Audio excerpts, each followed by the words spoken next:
সুপ্রিয় দর্শক, আসসালামু আলাইকুম। আজ পয়লা বৈশাখ 1433। পয়লা বৈশাখের শুভেচ্ছা রইল। এই বৈশাখ মেলাটি প্রতি বছরেই হয়ে থাকে। আমরা ছোট থেকেই এই মেলায় আসি, ঘুরি উড়াই, মেলাটি উপভোগ করি। আজকের এই বৈশাখী মেলায় প্রধান অতিথি হিসেবে উপস্থিত রয়েছেন অ্যাডভোকেট মাহফুজুর নবী ডন, রংপুর সিটি কর্পোরেশন প্রশাসক। আরও উপস্থিত রয়েছেন 17 নং ওয়ার্ড বিএনপি রংপুর মহানগর যুবদলের সদস্য সচিব আতিকুল ইসলাম লেলিন, 17 নং ওয়ার্ড যুবদলের অন্যান্য নেতৃবৃন্দ, স্বেচ্ছাসেবক দলের নেতৃবৃন্দ, ছাত্র দলের নেতৃবৃন্দ ও অন্য সহযোগী সংগঠনের নেতৃবৃন্দরা এবং সাধারণ জনগণ উপস্থিত রয়েছে। এখন আমি আপনাদেরকে এই মেলাটিতে যে দোকানগুলো রয়েছে, বিভিন্ন অঞ্চল থেকে এই দোকানগুলো প্রতি বছরেই এরা খবর পেয়ে চলে আসে। এই মেলাটি কোনো সময় 3 দিন, কোনো সময় 4 দিন ব্যাপী মেলাটি হয়ে থাকে। এই মেলাটির বিশেষ গুণ হচ্ছে এমন কিছু দোকানে এমন কিছু জিনিস থাকে যে জিনিসগুলো অন্য জায়গায় পাওয়া যায় না।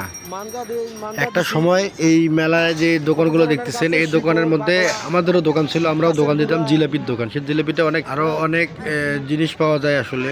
এই যে রনি ভাই, শাকিল ভাই গেল, এই যে সবুজ আমার বন্ধু, এ সহকারে জিলাপির দোকান দিতাম, গুড্ডি উড়াইতাম।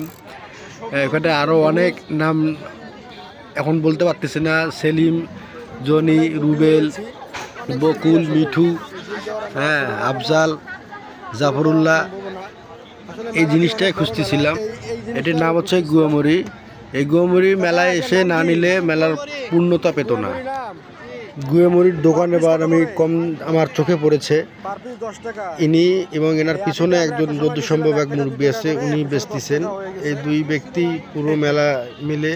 এই মেলায় সকাল থেকে আমাদের ঘুড়ি উড়ানো শুরু হয় এবং এই ঘুড়ি উড়ানো, এটা শুধু ঘুড়ি উড়ানো না, একটা প্রতিযোগিতা হতো আর কি ওই সময়টা। এখন তো আসলে আশপাশে অনেক বাড়িঘর হয়ে গেছে, ঘুড়ি উড়ানোর মতো কোনো পরিবেশ নেই। এই ঘুড়ি উড়ানোর যে প্রতিযোগিতাটা, এটা কাটাকাটি হতো, কে কার গুড্ডিকে কাটতে পারে সেটার প্রতিযোগিতা হতো। সেই প্রতিযোগিতাটা অংশগ্রহণ করার জন্য 1 সপ্তাহ আগে থেকে প্রিপারেশন নিতে হইতো। কারণটা কি, যে সুতা আছে সেই সুতাটা মান্দা দিতে হতো। বিভিন্ন গাছের বাকলা, রস, গ্লাসের গুঁড়া, আঠা, এগুলো সংরক্ষণ করতে হতো। এমন দেখা গেছে যে শিয়ালের গু দিয়ে পর্যন্ত মাঞ্জা দিছে। এমন কিছু আমার কিছু বড় ভাইকে দেখছি আমি, যেমন মুন্সিপাড়ার মুন্নি ভাইকে আমি দেখছি, শিয়ালের গু দিয়ে পর্যন্ত এইখানে আসিয়া উনি এই প্রতিযোগিতায় অংশগ্রহণ করতো ঘুড়ি উড়ানোর, এবং উনি জয়ী হইতো। এবং ওনার যে লাটাইগুলো অনেক বড় বড়, ওনার লাটাইগুলো ড্রামের মতো করে সাইজ।